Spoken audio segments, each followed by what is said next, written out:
Good morning friends. स्वागत है आपका अपने यूट्यूब चैनल मैथमा क्लासेस ऑफिशियल पर।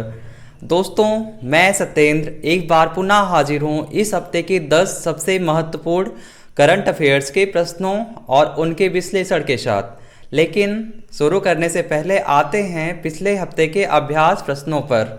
पिछले हफ्ते का पहला अभ्यास प्रश्न था, हाल ही में ऑस्ट्रेलिया के किस पूर्व फुटबॉल खिलाड़ी ने संन्यास लेने की घोषणा की है। इसके बहुत सारे मित्रों ने सही उत्तर दिए थे, तो इसका सही उत्तर है ऑप्शन सी, माइकल जेडिनक। दूसरा प्रश्न था, किस देश के प्रधानमंत्री एलिस फाक ने हाल ही में राष्ट्रपति को अपना इस्तीफा सौंप दिया है। इसका सही उत्तर था ट्यूनीसिया। बहुत से मित्रों ने इन दोनों प्रश्नों के सही उत्तर दिए थे, इसके लिए उनको बहुत बहुत शुभकामनाएं। आइए आज का पहला प्रश्न देखते हैं। भारत की सबसे अमीर महिला रोशनी नडार को हाल ही में किसका चेयरपर्सन चुना गया। ऑप्शंस हैं HCL tech, IBM, Wipro, tech Mahindra. आइए इसका एक्सप्लेनेशन देखते हैं। भारत की सबसे अमीर महिला रोशनी नाडार एचसीएल टेक की सीईओ बनने के साथ किसी सूचीबद्ध भारतीय आईटी कंपनी की प्रमुख बनने वाली पहली महिला बन गई। उन्होंने अपने पिता और अरबपति उद्यमी शिव नाडर से 8.9 अरब डॉलर की कंपनी एचसीएल टेक्नोलॉजीज की चेयरपर्सन का पदभार संभाला। रोशनी एक प्रशिक्षित शास्त्रीय संगीतकार भी हैं। वे 2013 में एचसीएल टेक्नोलॉजीज के निदेशक मंडल में शामिल हुई और वाइस चेयरपर्सन थी।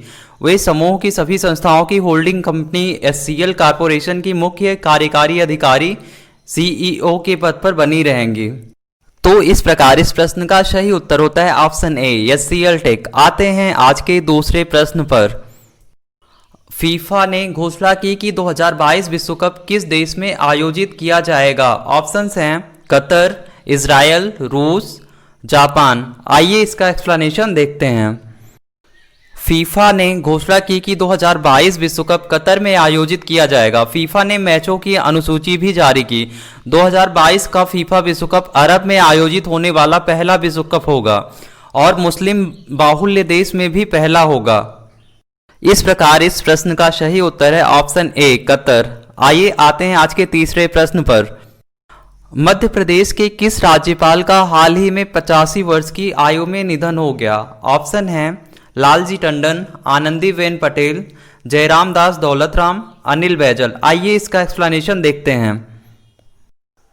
मध्य प्रदेश के राज्यपाल लालजी टंडन बीते कई दिनों से बीमार चल रहे थे और उनका इलाज लखनऊ में चल रहा था। उनकी अनुपस्थिति में उत्तर प्रदेश की राज्यपाल आनंदीबेन पटेल को मध्य प्रदेश के राज्यपाल का अतिरिक्त दायित्व सौंप दिया गया था। लालजी टंडन का जन्म 12 अप्रैल 1935 में हुआ था। अपने शुरुआती जीवन में ही लालजी टंडन राष्ट्रीय स्वयंसेवक संघ से जुड़ गए थे।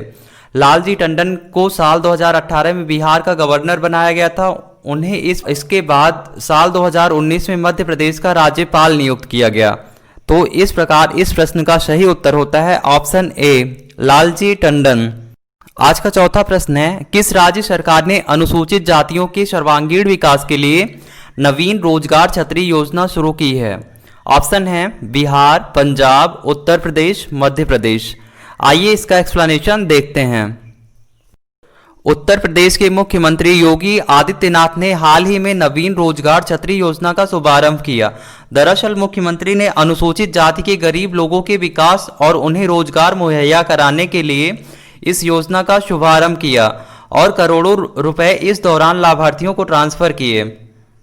इस पर मुख्यमंत्री ने कहा कि समाज का हर तबका मजबूत होना चाहिए और सभी को समान अवसर मिलने चाहिए। तो इस प्रकार इस प्रश्न का सही उत्तर होता है ऑप्शन सी, उत्तर प्रदेश। आज का पांचवा प्रश्न है, आईसीसी टेस्ट रैंकिंग में जेसन होल्डर को पछाड़कर हाल ही में कौन नंबर 1 ऑलराउंडर बन गया है। ऑप्शन है Ben Stokes, Josh Hazlewood, Naseem Shah, Abdur Razzaq. आइए इसका एक्सप्लेनेशन देखते हैं। वेस्टइंडीज के खिलाफ दूसरे टेस्ट में शानदार प्रदर्शन करने वाले हरफनमौला खिलाड़ी बेन स्टोक्स ने इतिहास रच दिया है। स्टोक्स आईसीसी की ताज़ा टेस्ट ऑलराउंडर रैंकिंग में पहले स्थान पर पहुंच गए हैं। अपने टेस्ट करियर में उन्होंने पहली बार यह कीर्तिमान हासिल किया। वेस्टइंडीज के खिलाफ जारी टेस्ट सीरीज में स्टोक्स सबसे ज़्यादा रन और सबसे ज़्यादा विकेट लेने वाले खिलाड़ी हैं। इस प्रकार इस प्रश्न का सही उत्तर होता है ऑप्शन ए, वेन स्टोक्स। आते हैं आज के छठे प्रश्न पर। डीआरडीओ द्वारा भारतीय सेना हेतु स्वदेशी विकसित ड्रोन का क्या नाम है? ऑप्शन है भारत, भीष्म, गरुड़, पृथ्वी। आइए इसका एक्सप्लेनेशन देखते हैं। भारत चीन तनाव के बीच डीआरडीओ ने एक उच्च क्वालिटी का ड्रोन विकसित किया है। इस ड्रोन का नाम भारत रखा गया है। पूर्वी लद्दाख के वास्तविक नियंत्रण रेखा एलएसी के ऊंचाई वाले क्षेत्रों और पहाड़ी इलाकों में सटीक निगरानी रखने के लिए भारत नाम अपना स्वदेशी ड्रोन बनाया गया है। भारत ड्रोन को इंडियन आर्मी को सौंप दिया गया है। भारत ड्रोन को डीआरडीओ के चंडीगढ़ स्थित प्रयोगशाला में तैयार किया गया है। इस ड्रोन को विश्व के सबसे चुस्त और हल्के निगरानी ड्रोन के रूप में सूचीबद्ध किया जा सकता है। तो इस प्रकार इस प्रश्न का सही उत्तर होता है ऑप्शन ए, भारत। आते हैं आज के सातवें प्रश्न पर। राष्ट्रीय खनिज विकास निगम एनएमडीसी का अध्यक्ष और प्रबंधक निदेशक हाल ही में किसे नियुक्त किया गया है? ऑप्शन है सुमित देव, अनुज प्रताप, राहुल कुमार, प्रमोद त्यागी। आइए इसका विश्लेषण देखते हैं। सुमित देव को राष्ट्रीय खनिज विकास निगम का अध्यक्ष और प्रबंध निदेशक नियुक्त किया गया है। सुमित देव वर्तमान में एनएमडीसी के निदेशक पद पर कार्यरत हैं। एनएमडीसी के सीएमडी के रूप में उनका कार्यकाल 28 फरवरी 2023 तक का रहेगा। वे एनएमडीसी के सीएमडी के रूप में एन विजेंद्र कुमार का स्थान लेंगे, जो 31 जुलाई 2020 को सीएमडी के पद से सेवानिवृत्त होंगे। तो इस प्रकार इस प्रश्न का सही उत्तर होता है ऑप्शन ए, सुमित देव। आते हैं आज के आठवें प्रश्न पर। हाल ही में किस राज्य की काकरा पार परमाणु ऊर्जा परियोजना से जुड़े वैज्ञानिकों ने इस संयंत्र की तीसरी इकाई में पहली बार क्रांतिकता प्राप्त की है? ऑप्शंस हैं कर्नाटक, तमिलनाडु, असम, गुजरात। आइए इसका विश्लेषण देखते हैं। काकरा पार परमाणु ऊर्जा संयंत्र गुजरात के तापी जिले में स्थित है। इस संयंत्र की पहली 2 इकाइयां कैनेडियन तकनीकी पर आधारित हैं, जबकि इसकी तीसरी इकाई पूर्ण रूप से स्वदेशी तकनीकी पर आधारित है। गुजरात में स्थित 700 मेगावाट की क्षमता वाले इस ऊर्जा संयंत्र के सामान्य परिचालन स्थिति में आना इस बात का संकेत है कि यह संयंत्र ऊर्जा उत्पादन के लिए अब तैयार है। यह देश का इकलौता सबसे बड़ा रिएक्टर है। काकरा पार परमाणु ऊर्जा संयंत्र भारत का एक परमाणु ऊर्जा संयंत्र है। काकरा पार परमाणु ऊर्जा संयंत्र गुजरात के सूरत शहर से 80 किलोमीटर दूर ताप्ती नदी के किनारे स्थित है। इस प्रकार से इस प्रश्न का सही उत्तर है ऑप्शन डी, गुजरात। आते हैं आज के 9वें प्रश्न पर। निम्न में से किस राज्य सरकार ने पंचायती चुनाव में महिलाओं को 50% आरक्षण प्रदान करने वाले विधेयक पेश करने की घोषणा की है? ऑप्शंस हैं कर्नाटक, बिहार, झारखंड, हरियाणा। आइए इसका विश्लेषण देखते हैं। हरियाणा के उप मुख्यमंत्री दुष्यंत चौटाला ने हाल ही में पंचायती राज संस्थाओं में महिलाओं को 50% आरक्षण देने के लिए अगले विधानसभा सत्र में एक विधेयक लाने का फैसला किया है। चौटाला उद्योग, ग्रामीण विकास और पंचायती राज मामलों के मंत्री भी हैं। उन्होंने कहा कि राज्य सरकार पंचायती राज संस्थाओं और समाज में महिलाओं की अधिकतम भागीदारी सुनिश्चित करने के लिए पर्याप्त कदम उठा रही है। इस प्रकार से इस प्रश्न का सही उत्तर है ऑप्शन डी, हरियाणा। आते हैं आज के अंतिम प्रश्न पर।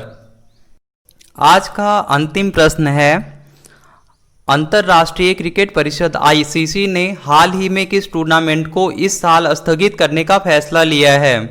इसके ऑप्शंस हैं महिला टी20 वर्ल्ड कप, मेंस टी20 world cup, IPL, under 19 world cup. आइए इसका विश्लेषण एवं सही उत्तर देखते हैं। आईसीसी ने दुनिया में कोरोना वायरस के बढ़ते प्रकोप को देखते हुए बड़ा फैसला लिया है। ऑस्ट्रेलिया में होने वाले टी20 वर्ल्ड कप 2020 को अगले साल तक के लिए रद्द कर दिया गया है। आईसीसी टी20 वर्ल्ड कप को अब 2021 के अक्टूबर-नवंबर में आयोजित किया जाएगा। आईसीसी टी20 वर्ल्ड कप स्थगित होने के चलते इंडियन प्रीमियर लीग आईपीएल के आयोजन के दरवाजे खुल गए हैं। इस प्रकार इस प्रश्न का सही उत्तर होता है ऑप्शन बी, मेंस टी20 वर्ल्ड कप। आते हैं अब क्वेश्चंस ऑफ द वीक पर। इन प्रश्नों के उत्तर आप लोग कमेंट बॉक्स में दीजिएगा। पहला प्रश्न है, हाल ही में किस देश के शोधकर्ताओं ने पूर्वी हिंद महासागर में पहली सुपर जियांट आइसोपॉड प्रजाति बाथिनोमस रक्सासा की खोज की है? ऑप्शंस हैं सिंगापुर, चीन, रूस, नेपाल। दूसरा प्रश्न है, अमेरिका ने किस देश को ह्यूस्टन में अपना वाणिज्य दूतावास बंद करने का आदेश दिया है? इसके ऑप्शंस हैं नेपाल, पाकिस्तान, चीन, रूस। उम्मीद है दोस्तों आपको अपनी प्रिपरेशन के लिए ये प्रश्न यूजफुल लगे होंगे। इस संदर्भ में अपनी राय कमेंट बॉक्स में दीजिएगा और हमारे यूट्यूब चैनल मैथमा क्लासेज ऑफिशियल को सब्सक्राइब कीजिए और पीडीएफ के लिए डिस्क्रिप्शन में दिए गए लिंक के माध्यम से हमें टेलीग्राम चैनल पर ज्वाइन कीजिए। धन्यवाद। Have a nice day.